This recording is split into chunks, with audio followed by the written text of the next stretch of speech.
రమేష్ గారు రమణ దీక్షితులు గారిని మొత్తానికి టీటీడీ నుంచి కంప్లీట్గా తొలగించేశారుగా.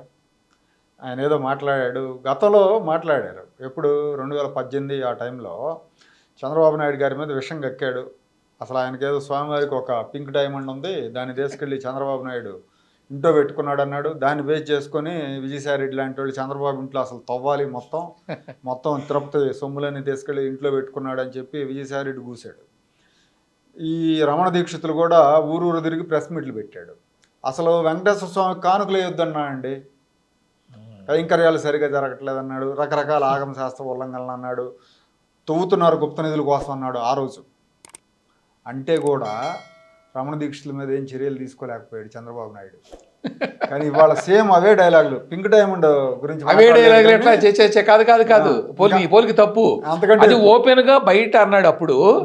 ఇప్పుడేమో పాపం ఏదో ఇంట్లో కూర్చొని లుంగి కట్టుకుని ఒకటి కూర్చొని ఎవరితో మాట్లాడాడు అంతే. బయటకు వచ్చి మాట్లాడే ధైర్యం ఉందా? బయటకు వచ్చి మాట్లాడితే ఇంకేముంది, మళ్ళీ ఏమున్నాయి కాదు. అది కాదు, ఇప్పుడు ఓన్లీ గౌరవ ప్రధాన అర్చకుడు పదవి నుంచి తీసేశారు. అదే బయటకు వచ్చి ప్రెస్ మీట్ పెట్టి అట్లా మాట్లాడుంటే ఏం చేసేవాళ్ళు ఊహించుకోవచ్చు జనం, ఏమో చెప్పను. అదే ఇప్పుడు అంతకంటే అవే తవ్వేస్తున్నారు, కొత్త స్తంభాలు వేస్తున్నాడు, ఇలాంటివన్నీ మాట్లాడాడు. అది పాపం ఆఫ్ ద రికార్డ్ అండి, ఆఫ్ ద రికార్డు. అయినా కూడా అన్యాయంగా మరి బయట వేసారు.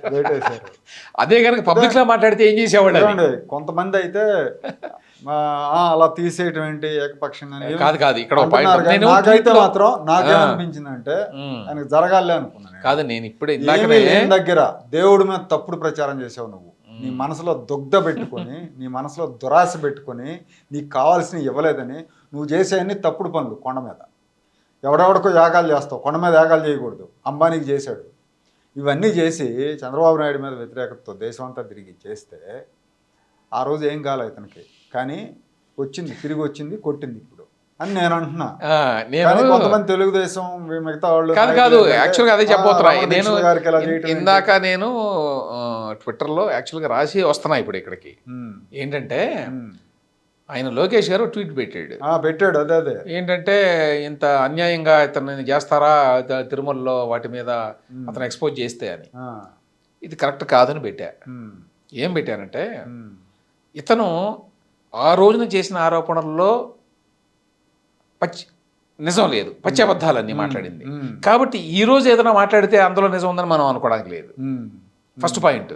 ఒకసారి క్రెడిబిలిటీ కోల్పోయిన వ్యక్తిని, విశ్వసనీయతని ఈ రోజు ఏమైనా చెప్పాడా, నేను ఆ రోజు అబద్ధం చెప్పానండి, పొరపాటు అయిందని నేను అన్నాడా? అనలేదు కదా. కాబట్టి అతనికి విశ్వసనీయత లేదు, అతను చెప్పే మాటలు నమ్మకూడదు. జస్ట్ బికాజ్ అతను ఏదో జగన్మోహన్ రెడ్డి ప్రభుత్వానికి వ్యతిరేకంగా మాట్లాడాడనో, ఆ ధర్మారెడ్డికి వ్యతిరేకంగా మాట్లాడాడనో సమర్థించాల్సిన అవసరం లేదు. ఇంకొక పాయింట్ చెప్తాను. తర్వాత అతను చేసిన కామెంట్లన్నీ కూడా అతని పర్సనల్ వ్యవహారం. It has nothing to do with the TTD. అతను పర్సనల్గా ఏం జరుగుతుందో చెప్తానండి. ఆ రోజున అతను రిటైర్ చేశారండి. అవును, రిటైర్ చేసి చంద్రబాబు నాయుడు ప్రభుత్వంలో వయసు అయిపోయింది, చట్టం ప్రకారం రిటైర్ కావాలని రిటైర్ చేశారు. అతని డిమాండ్ ఏంటి? నన్ను రిటైర్ చేయొద్దు, నాకు జీవితాంతం చచ్చే వరకు నాకు ఉండాల్సిందే ఇక్కడ అనేది అతని డిమాండ్.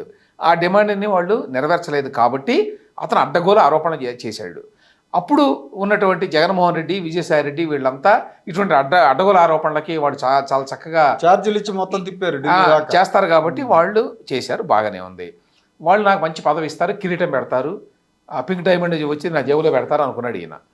అనుకుంటే వాళ్ళు అధికారంలోకి వచ్చిన తర్వాత అతన్ని గౌరవ ప్రధాన అర్చకుడు అని పెట్టారు. ఆల్రెడీ ప్రధాన అర్చకుడు వేరే వాళ్ళని పెట్టారండి తెలుగుదేశం ప్రభుత్వం.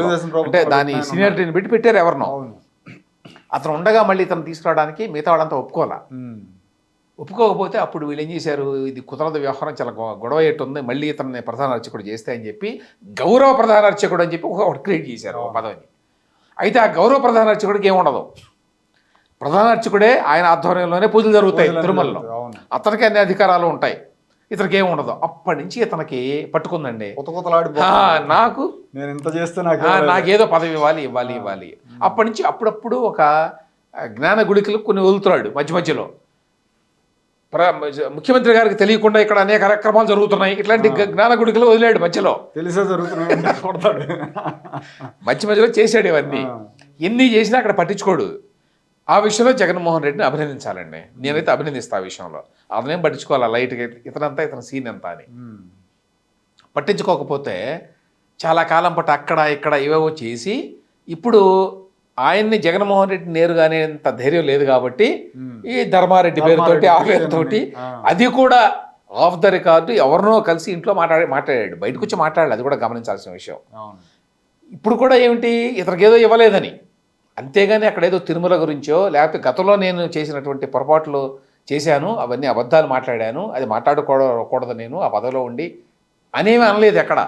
అనలేదండి. అటువంటి వ్యక్తిని ఇవాళ మీరు జెన్యూన్ వ్యక్తిగా ఎందుకు ట్రీట్ చేస్తారు? అతను జెన్యూన్ వ్యక్తి కాదు, అది కరెక్ట్ కానే కాదు. అది కాబట్టి కరెక్ట్ కాదని నా అభిప్రాయం. అతను ఆ తిరుమల పవిత్రత చెడగొట్టాడు, ప్రభుత్వాన్ని ఇష్టారాజ్యంగా మాట్లాడాడు. అసలు స్వామివారి ఆలయంలో ప్రధాన అర్చకుడుగా పనిచేశాను, కొన్నేళ్ల పాటు పనిచేసి బయటకు వచ్చి ఆ స్వామివారి ఆలయానికి సంబంధించి అబద్ధాలని ఎట్లా చెప్తా అండి?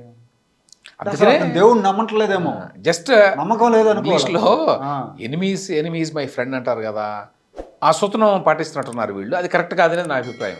ఏంటి, జస్ట్ బికాస్ ధర్మారెడ్డినో ఇంకొకళ్ళనో టీటీడీ ఏదో అన్నాడు కాబట్టి అప్పుడు మీ క్రెడిబిలిటీ పోయింది. అది జరిగేది అదే.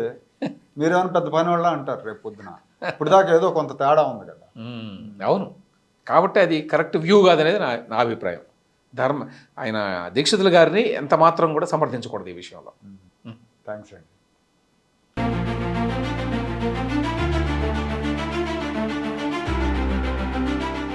Like, share and subscribe to Rajaniti channel.